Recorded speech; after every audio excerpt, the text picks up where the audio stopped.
მოგესალმებით ყველას მეგობრებო და დღევანდელ ვიდეოში ვისაუბრებ საუნდბარებზე.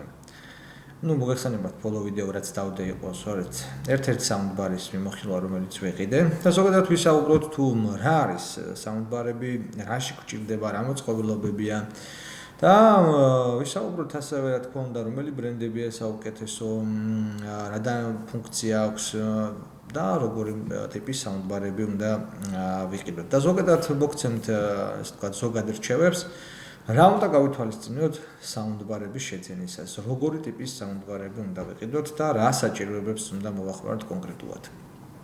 დავიწყოთ იქიდან რომ საუნდბარები ეს არის ქართულ ენაზე გავრცელებული არის მისი პერიფრაზირება როგორც სახლის კინოთეატრები, თუმცა მე სახლის კინოთეატრს ამას ვერ უწოდებ. იქიდან გამომდინარე რომ სახლის კინოთეატრი ცოტა სხვა განზომილება არის, ეს არის ოდესაც უკვე ჩაშენებული დინამიკებია, როგორც ჭერში, ასევე გვერდითა კედლებში, არის რესივერი, არის ფრონტალური, არის უკანა და ასე შემდეგ. ანუ ეს იწყობა მთლიანად და ეს არ წარმოადგენს რა თქმა უნდა რაღაც ქარხნულ აწყობას, ეს ხელით უნდა გაკეთდეს და რემონტის დროს ჩაშენდეს და ეს უკვე ძალიან ძვირადღირებული სიამოვნებაა და ნამდვილად ეს არის სახლის კინოთეატრი. როდესაც ოთახს გადააკეთებ კინოთეატრად, მაგრამ საუნდბარები არის უფრო მოწყობილობა, რომელიც გაძლევს ამ სახლის კინოთეატრის ეფექტს, რა თქმა უნდა, თუმცა ძირითად ასპექტში საუნდბარები უფრო ითვლება ტელევიზორის ხმის სისტემის გამაძლიერებლად. ტელევიზორები მოგეხსენებათ, თუ ის არ არის პრემიუმ კლასის და მათ შორის პრემიუმ კლასის ტელევიზორებში, აუდიო მიმართულება ძალიან სუსტი აქვს ტელევიზორები. ფიზიკურად ვერ მოხერხდება ის, რომ 3D შეკრას. ამიტომ ტელევიზორის მწარმოებლები იყენებენ ხშირ შემთხვევაში მეორე ხარისხოვან აუდიო სისტემებს. იაფიან ტელევიზორებში და საშუალო ბიუჯეტიან ტელევიზორებში მოდის ძალიან ესეთი ცუდი აუდიო სისტემები ტელევიზორის მხრიდან, გარდა TCL-ის ბრენდისა, რომელიც თანამშრომლობს კომპანია Onkyo-სთან და ვინც კარგად ერკვევით აუდიოში, დამეთანხმებით Onkyo რამ დიდი ბრენდია და დიდი გამოცდილების არის აუდიო მიმართულებით და შესაბამისად ამ აუდიო მიმართულებებში მათ აქვს დადებული კონტრაქტი და თითქმის ყველა ტელევიზორს Onkyo-ს საუნდბარები აქვს. თუმცა ტელევიზორში 2-1 სისტემა არის და ახსნათ ეს 2-1 სისტემა რას ნიშნავს. საუნდბარები დაყოფილია შემდეგი კლასიფიკაციით. არის საუნდბარები რომლებიც გათვლილია ფილმების საყურებლად, არის კიდევ საუნდბარები რომლებიც გამოდგება როგორც მუსიკალური სტრიმინგისთვის, ასევე გამოდგება ფილმების სტრიმინგისთვის, თუმცა ასეთი საუნდბარები ზოგადად ძალიან ძვირი ღირს. შეჯამების კუთხით ვთქვათ, რა არის. საუნდბარი არის მოწყობილობა, რომელიც დაგვეხმარება გავაძლიეროთ არსებული ტელევიზორის სტერეო დინამიკები და მივიღოთ უკეთესი გამოცდილება როგორც ფილმების ყურებისას, ასევე თუნდაც სატელევიზიო კონტენტის ყურების დროს. მას რას უნდა მივაქციოთ ყურადღება და პირველ რიგში საჭიროა თუ არ არის. მოდი მივყვეთ ბოლო კითხვიდან. საჭიროა იმ შემთხვევაში საუნდბარი თუ თქვენ ხართ ფილმების მოყვარული. ძალიან გიყვართ ფილმები, ხშირად უყურებთ თუნდაც სტრიმინგ სერვისებიდან ან ტორენტებიდან იწერთ Blu-ray ხარისხის ფაილებს. ამ შემთხვევისთვის საუნდბარი აუცილებელია. იქიდან გამომდინარე რომ უკვე Blu-ray ხარისხით არსებული ფილმები შეიცავს მაღალი დონის აუდიო ფორმატებს და ამ ფორმატებზე უნდა მოგვიანებით ვისაუბრებ. შესაბამისად აუცილებელია ამ შემთხვევაში საუნდბარების შეძენა. მე მაგალითად არა ვარ საერთოდ კინოს მოყვარული, იციან ჩემმა მეგობრებმაც და ყველა ვინც კარგად მიცნობს, მაგრამ არის ფილმები, რომელიც მე ძალიან მიყვარს, რომელსაც ძალიან რამდენჯერმეც ვუყურებ, იმიტომ რომ მე ცოტა სხვანაირი კატეგორიის ფილმები მომწონს და ყველაფერს რაც გამოდის, იმას ვერ ვუყურებ. შესაბამისად, რაც მაქვს ეს კინოთეკა გაკეთებული, ამ ყველაფრისთვის მჭირდებოდა კარგი აუდიო ხარისხის გამტარი მოწყობილობები და ამისთვის დამჭირდა ზუსტად საუნდბარი. ჩემი პირველი საუნდბარი იყო Sonos-ის Beam Gen 2, მაგრამ all-in-one ტექნოლოგიით და ახლა გავყვეთ ზუსტად ამ ტექნოლოგიების ხასიათს და განვიხილოთ. საუნდბარები არის ორი ტიპის. ეს არის all-in-one ტექნოლოგია, ანუ ყველაფერი ერთში და მეორე ეს არის კომპლექტაცია, სრული კომპლექტაცია. რა თქმა უნდა, თუ თქვენ შეძენას გადაწყვეტთ საუნდბარის, ჯობია შეიძინოთ სრული კომპლექტაცია, რადგან სრულყოფილი 3D ხმა გქონდეთ. all-in-one არის ესეთი ბარები, ახლა გამოჩნდება ეკრანზე, რაც გულისხმობ. მხოლოდ ბარია, რომელიც უერთდება ტელევიზორს და სხვა დამატებითი მოწყობილობები არ აქვს. მას არ აქვს საბვუფერი, თუმცა რა თქმა უნდა ყველა ვოლუმს შეგიძლიათ მიუყენოთ. ას დამატებითი ხარჯი არის და რა თქმა უნდა rear speaker-ები, რომელიც ასევე შეგიძლიათ wireless ტექნოლოგიით თუ არის მიეყენოთ. ასევე არის ორი ტიპის საუნდბარები დაკავშირებაში, ეს არის კაბელიანი საუნდბარები და ეს არის უკაბელო, ანუ wireless ტექნოლოგიის, ანუ wireless-ზე დაფუძნებული. უპირატესობები ორივეს აქვს, თუმცა ჩემთვის კლასიკა არის, რა თქმა უნდა, კაბელიებით, თუმცა დღესდღეობრივი ტექნოლოგიები გვაძლევს იმის შესაძლებლობას, რომ კაბელით უკვე აღარ დააკავშირო არაფერი და გქონდეს wireless-ი, რომელიც ბრწყინვალე შედეგს იძლევა, გარდა ამისა wireless ტექნოლოგიები მოგვაძლევთ ადაპტაციის უკეთეს შესაძლებლობებს, კაბელებიან სვერსად ვერ წავიღებთ, თუმცა დაარსած დაამონტაჟებთ, უნდა დარჩეს ადგილზე, ან თუ არა და აყაროთ ხელახლა და ფაქტიურად რაღაც მინი რემონტივით უნდა გამოგივიდეთ, ხოლო wireless-ის გადატანა შეგიძლიათ ნებისმიერ ადგილას, ნებისმიერ დროს, ნებისმიერ საშუალებით დიდიც არ არის, ჩააწყე, წაიღე სადაც გინდა და მთავარად დააკავშირო ტელევიზორთან. მოკლედ კომფორტულია, ბევრი როარ გავაგრძელო wireless ტექნოლოგია. ეხლა გადავიდეთ უშუალო თვითონ საუნდბარების დახასიათებაზე. გარდა იმისა, რომ საუნდბარები მსგავს ტიპის ტექნოლოგიებით არის, საუნდბარების განსხვავდება არხების რაოდენობითაც. ყველაზე დაბალი არხიანი რაც არის, ეს არის 2 და 1 არხით. და მოდი განსაზღვროთ, რას ნიშნავს 2, 1 და 2, 5, 1 და 2, 7, 1 და 4, ანუ 9, 1 და 2, 11, 1 და 4. აი ეს ტიპის ფორმა არხებია, რომლებიც დღეს საუნდბარში ხდება და მოდი განსაზღვროთ, რას ნიშნავს თითოეული. წინა ციფრი 2 იქნება 9, 5 თუ 7 ნიშნავს დინამიკების რაოდენობას, რომელიც ფრონტალურია, ფრონტალ წინის მხრიდან გამოდის და გვერდების მხრიდან, წინა და გვერდითა მხრიდან. საუნდბარს აქვს ესეთი ტიპის წინა ბარს უფრო სწორედ საუნდბარების სისტემაში აქვს წინა მხრიდან გათავსებული დინამიკები და ასევე გვერდებიდან გამოსატყორცნი. ასევე ბარს უმეტესობას პრემიუმ ხარისხზე მაქვს საუბარი, თუმცა Sonos არ ქონდა, აქვს ზედა ატყორცნის დინამიკები. ანუ ბარს წინიდანაც ისვრის ხმას, გვერდებიდანაც გამოსცემს ხმას და ზემოდანაც ისვრის ხმას. შესაბამისად, ეს აუცილებელია 3D აი ამ ხმის შესაკრავად. ეს აუცილებლად უნდა იყოს. თუ არ აქვს ზედა ატყორცნის, ამ შემთხვევაში ეს Atmos-ისთვის გამოუსადეგარია, მოხსენებათ Dolby Atmos-ის თავარი ფიშკა ზუსტად ეგ არის და რომ უნდა მოდიოდეს ხმა ჭერიდანაც, რომ აი ეს ეფექტი როგორც არ ვთქვათ, ვერტფრენისა თვითფრინავის გადაფრენა, ნებისმიერი ფრინველისას თავზე რომ აი თქვენც რო შეიგნოთ თითქოს ეს თქვენ თავს ზემოთ ხდება, აი ზუსტად ამ ტექნოლოგიის წყალობით ხდება ატყორცნილი და შემდეგ უკვე rear speaker-ებიდანაც თუ ხდება ატყორცნა იმ 7.1 და 4 სისტემაზე მქონდა უკან 4 რასაც აწერება, ხო, ეს rear speaker-ებია და ეს კრავს საბოლოო ჯამში. შუა ციფრი 1 წერია თუ 2 წერია, ზოგან 2 შეიძლება დაგხვდეთ, ეს ნიშნავს საბვუფერების რაოდენობა. მესამე არის უკვე rear speaker-ები, ანუ უკანა დინამიკები და აქაც შეიძლება დაგხვდეთ 2 ციფრი, 2 ან 4. ეს დამოკიდებულია იმაზე, თუ რა კლასის დინამიკი დგას. ანუ უკანა დინამიკები განსხვავდება იმით, რომ არის ზედა ატყორცნით, როგორც ბარზე მაქვს საუბარი, ასევე ზედა ატყორცნის გარეშე. თუ ზედა ატყორცნით არ არის, ეს არის 2 არხიანი ჩვეულებრივი, ხოლო თუ ატყორცნით კიდევ 2 ემატება და ასევე გვერდებიდანაც გამოდის. შესაბამისად, უკეთესია თუ იყიდით ბოლო 4 ციფრიანს, იმიტომ რომ ამ შემთხვევაში სრულად მოგცემთ შესაძლებლობას, რომ აუდიო რა ფორმატითაც არის ჩაწერილი, ბოლომდე გაწუროს და გახსნას. საუნდბარების უმეტესობას წაიკითხავთ, თითქოს ისეა, რომ მოცემული არის ის, რომ ადაპტირებულია ფილმებისთვის, მუსიკისთვის და 1000 რაღაცა ბევრს ნახავთ, რომ მხარდაჭერილი აქვს სტრიმინგ სერვისები, აუდიო სტრიმინგ სერვისები, ჩაშენებული არის Tidal, Spotify, Apple Music და ასე შემდეგ. ძალიან ცნობილი სტრიმინგ სერვისები და ამით ამბობენ, რომ თითქოს ამ სტრიმინგების ხარდაჭერით ეს კონკრეტული საუნდბარები უზრუნველყოფენ open ხმის ადაპტაციას როგორც მუსიკაზე, ასევე ეგეთ. all-in-one-ების შემთხვევაში კი ბატონო, ის მუსიკისთვისაც ძალიან კარგი იქნება, მაგრამ კომპლექტაციის შემთხვევაში, ანუ საბვუფერი, ბარი და უშუალოდ უკანა rear speaker-ები, ესეთი ტიპის საუნდბარები მუსიკისთვის არ გამოდგება.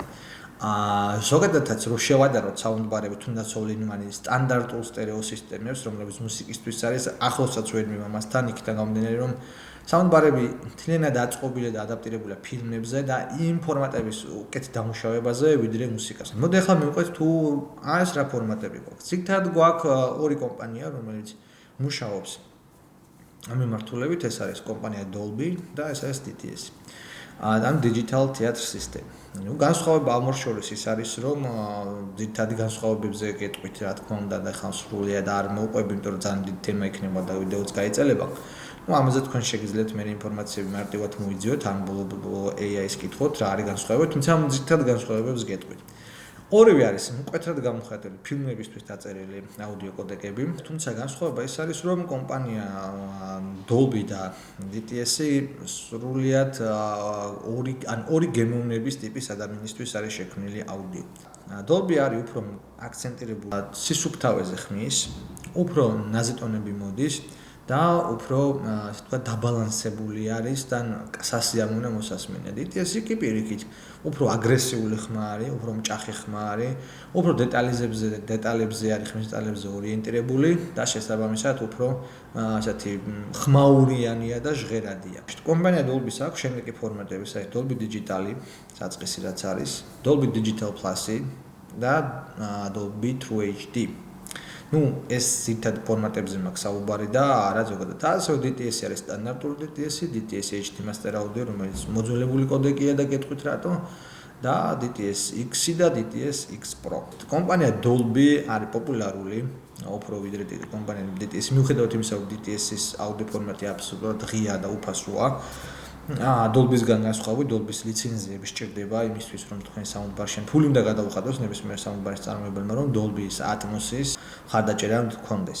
Atmos-ი ამ შემთხვევაში არის კომპანია Dolby-ის აი 3D შემკვრელი ხმის ტექნოლოგია, როგორც ამ შემთხვევაში არის DTS X-ი და DTS X Pro და 3D ტექნოლოგიის შემკვრელი. თუმცა Atmos-ი კიდევ ორ ნაწილად იყოფა. ეს არის Dolby Digital Plus-ის მეშვეობა და ეს არის Dolby True HD.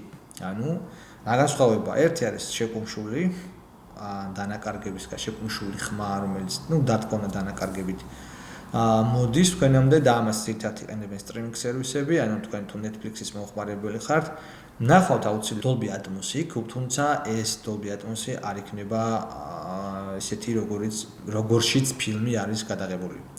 და მეორე არის Dolby True HD.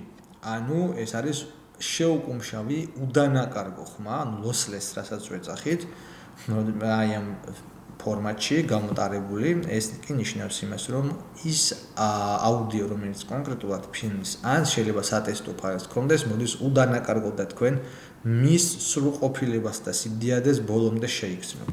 ეს არის ძალიან მნიშვნელოვანი რომ გაითვალისწინოთ. ამიტომ, როდესაც თქვენ არჩევთ საუნდბარს, ერთ-ერთი პრინციპი ესეც უნდა იყოს, რომ ნახოთ რა ტიპის ფორმატს უჭერს მხარს თქვენი კონკრეტული საუნდბარი და ემთხვევა თუ არა თქვენს მოთხოვნილებებს.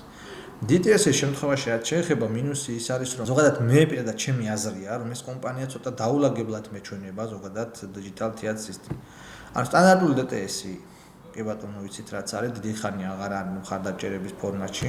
DTS HD Master Audio იყო, რომელიც შემდეგ გამოუშვეს და ანუ რევოლუცია გააკეთა ამ ხმამ, იმიტომ რომ ეს იყო იმ დროისთვის, როდესაც მასტერი გამოვიდა, იყო სასწაული და თითქმის ყველა ფილმი ძველი, რომელიც გადაღებულია 90-იანებში 2000-იანების დასაწყისში და არა მხოლოდ დასაწყისში, ძირითადად HD მასტერზე გამოდიოდა, სანამ შექმნიდნენ Dolby Atmos და DTS X. და Atmos-მა თუნდაც შეცვალა რეალურად 3D მიმართულება ხმის და სულად ახალ განზომილებაში აიყვანა, რისთვისაც DTS-ისთვის გახდა საჭირო, რომ Pro ვერსიაც გამოეშვათ და X ვერსიაც გამოეშვათ, რომ პირდაპირ კონკურენცია გაეწია Atmos-ისთვის, აი ეს True HD ფორმატის მიცემა იყო Atmos-ისთვის სასწაული მიგნება. ეს ფორმატები DTS X-ი და DTS Dolby Atmos-ი True HD-ის თემაში ამბობ, ამ შემთხვევაში ორივე მაღალი დონის ხმა. მოდი გადავიდეთ იმაზე, თუ საუნდბარის ყიდვისას რა უნდა მივაქციოთ ყურადღება.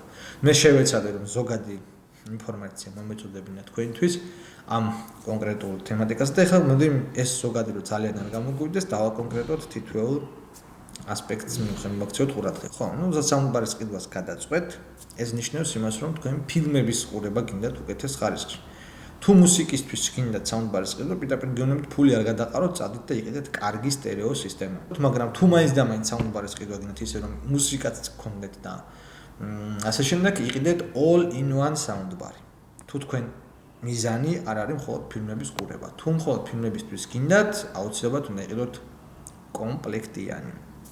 მეორე, უნდა მიაქციოთ ყურადღება, რა თქმა უნდა, რამდენ არხიანი საუნდბარი. რადგან ამას ძალიან დიდი მნიშვნელობა აქვს. ფილმები გამოდის, ახალი ფილმები არის ყველა უკვე 7, 1 და 2 ან 7, 1 და 4 ფორმატში აუდიო დამუშავებული. Atmos იქნება ეს თუ DTSX. ფილმების უმეტესობა უკვე გამოდის Dolby True HD-ზე. DTSX-ში რამოდენიმე ფილმების ძველია დამუშავებული ამ ფორმატში და შესაბამისად აი სიმწირის გამო კონკურენციას ვერ უწევენ პირდაპირ ესე Dolby-ს. თუმცა ნახოთ იქნება რამე შეიცვალოს, იმიტომ რომ ამ ხალხმა DTSX Pro-ს გააკეთა და DRX-ზე არა გვაქვს ფილმები არაფერი ისედაც და ახლა Pro-ზე ნახოთ რა იქნება. მოკლედ დავალოთ განვითარებას, თუმცა Atmos იმდენად არის მორგებული, რომ ძალიან მეჭვება მათ კონკურენცია გაუწიონ. ჯერჯერობით ყოველ შემთხვევაში ესეც ჩანს და ხვალ რა იქნება, ეს არავინ არ იცის. ცოტა ესეთ დროში ვცხოვრობთ, რომ სწრაფად იცვლება აქვს ჩვენ გარშემო ყველაფერი. თუ გაქვთ შესაძლებლობა იყიდოთ 7, 1 და 2 ხმა, აუცილებლად იყიდეთ ეს. იმიტომ რომ არა მხოლოდ უკვე გამოსული ფილმები უახლოესი ათწლეულების, არამედ უკვე მომავალი ფილმები წლევანდელი თუ მომავალი წლის 7, 1 და 4 არხზე იქნება ადაპტირებული. შესაბამისად, აუცილებლად იყიდეთ. ან მინიმუმ საუნდბარი თუ თქვენ ვერ ვწდებით, იმიტომ რომ ასეთი არხების მქონე საუნდბარები ძვირია ზოგადად ბაზარზე, განსაკუთრებით ბრენდების, იყიდეთ მინიმუმ 5, 1 და 2 სისტემა. ეს სრულად დაგაკმაყოფილებთ, ძველი ფილმები ყველა 5 და 1 DTS-ით არის და შესაბამისად უკვე გექნებათ სრულყოფილი აუდიო სისტემა, ისედაც 7, 1 და 2-იან ხმასაც ჩვენივრად დაამუშავებს. მესამე, განსაზღვრეთ რა ხელა ფართში უნდა დაიდგას თქვენი საუნდბარი. ამას ძალიან დიდი მნიშვნელობა აქვს. თუ თქვენ საუნდბარი უნდა დაადგათ 15-20 კვადრატის ფარგლებში, თავისუფლად შესაძლებელია, რომ ნორმალური საშუალო ბიუჯეტური, ასევე ნორმალური ბიუჯეტური კომპლექტაცია, საშუალო ბიუჯეტური და პრემიუმ ხაზს ლაპარაკი არ მაქვს. სრულიად საკმარისი 1 საბვუფერი, 1 ბარი და 2 რეარ სპიკერი. ანუ 5, 1 და 2 სისტემა თქვენთვის სრულიად საკმარისი იქნება იმის რომ ისე ამოვნოთ. საკმაოდ დიდი სიმძლავრე იქნება და შესაბამისად სრულიად დააკმაყოფილებს თქვენს მოთხოვნილებას.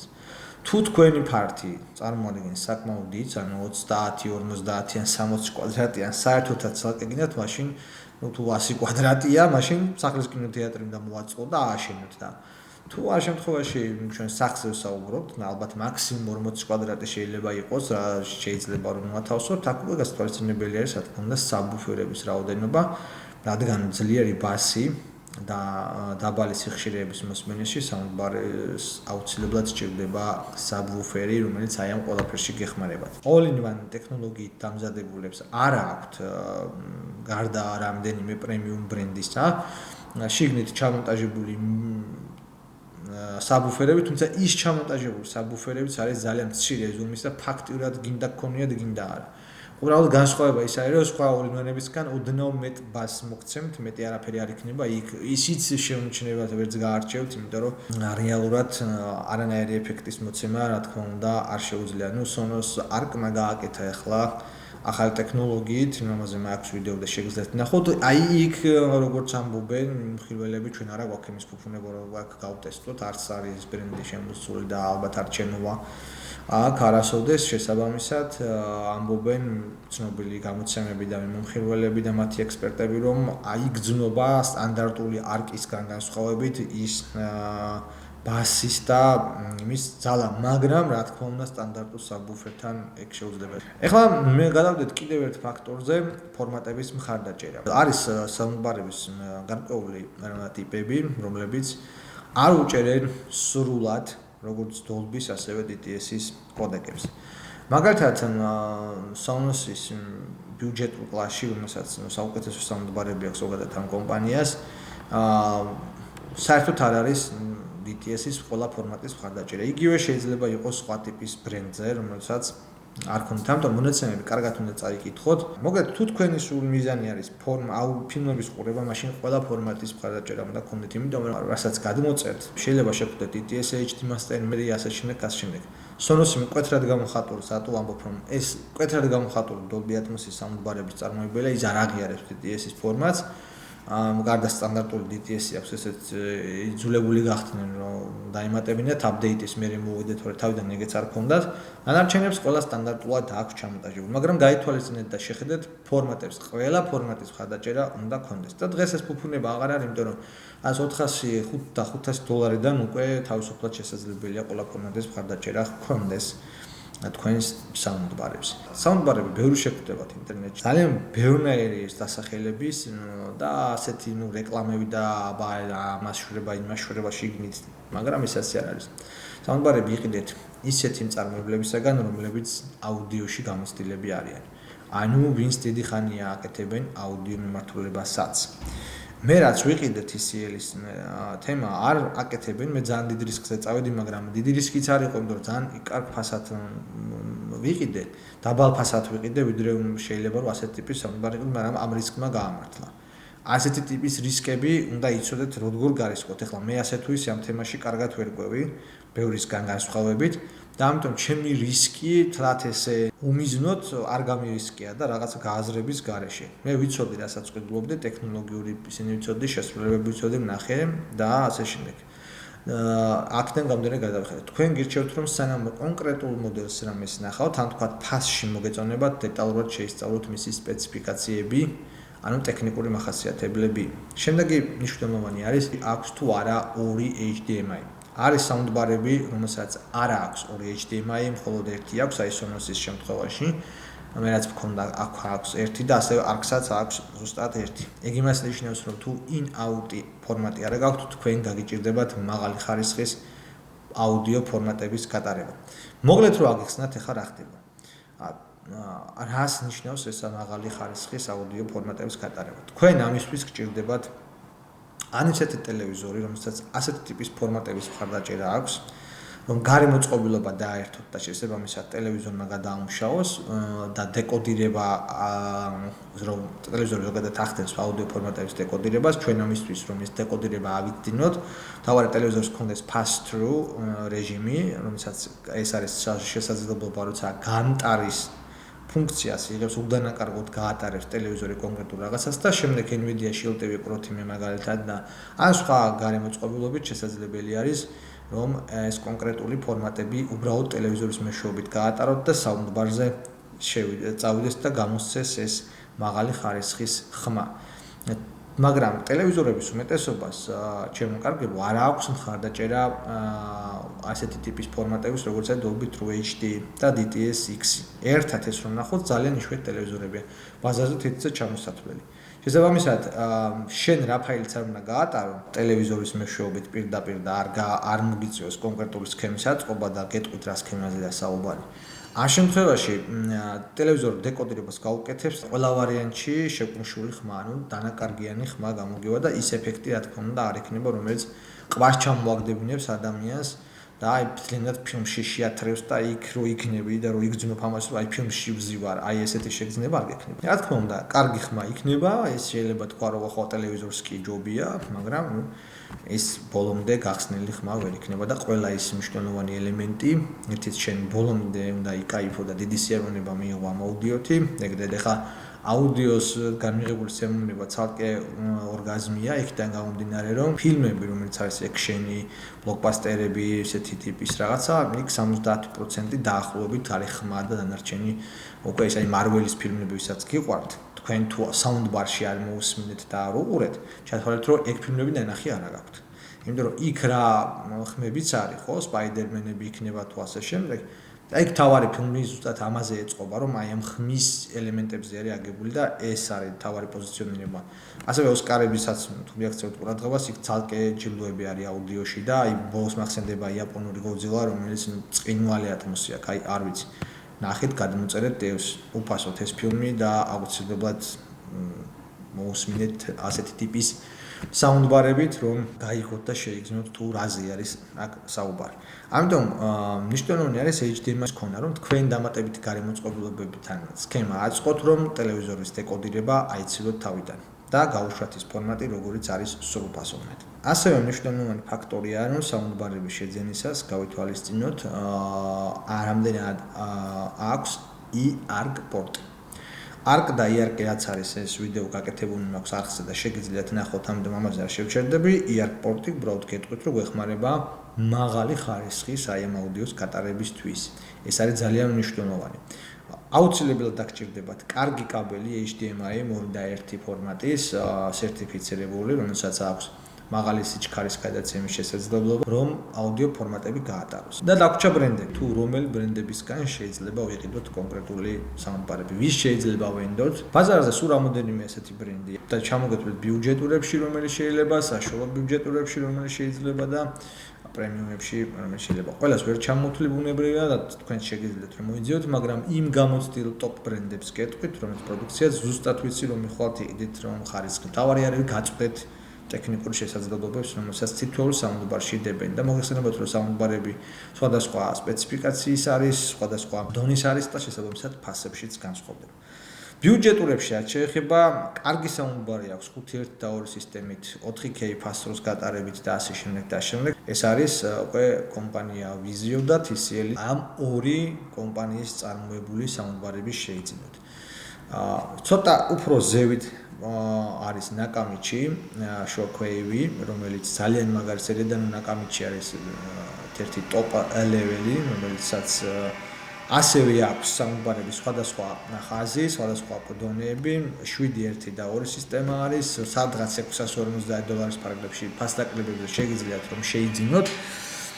ასევე არის JBL-ი, მე შემდეგ მოდის უკვე საუნდბარები Sony-ს, რომელიც all-in-one-ებია, ასევე არის $500-მდე all-in-one-ში Sonos-ის Beam Gen 2 და $700 ფარგლებში უკვე ძველი ARC-ი შეგიძლიათ იყიდოთ, ანუ აი ამ იმაში Sonos-ის ბრენდის საუნდბარები. Sony და ზევით უკვე ეს უკვე კომპლექტაცია ვიყიდოთ უკვე $1000 მინიმუმ $800 დაგიჯდებათ. არის Samsung-ის Q სერიები, მე-9 სერია, რომელიც ბრწყინვალეა და ტყუილა არ ლიდერობს რეიტინგებში. ასევე არის Sennheiser-ი, Ambeo სერია, პლუსი, მინი, ასევე Maxi. ხო და ეს Maxi კიდე გამორჩეული საუნდბარია, იმიტომ რომ არის all-in-one, მაგრამ სასწაულად უმაღლეს დონის ტექნოლოგიებით არის და რა თქმა უნდა all-in-one-ებში ტოპია.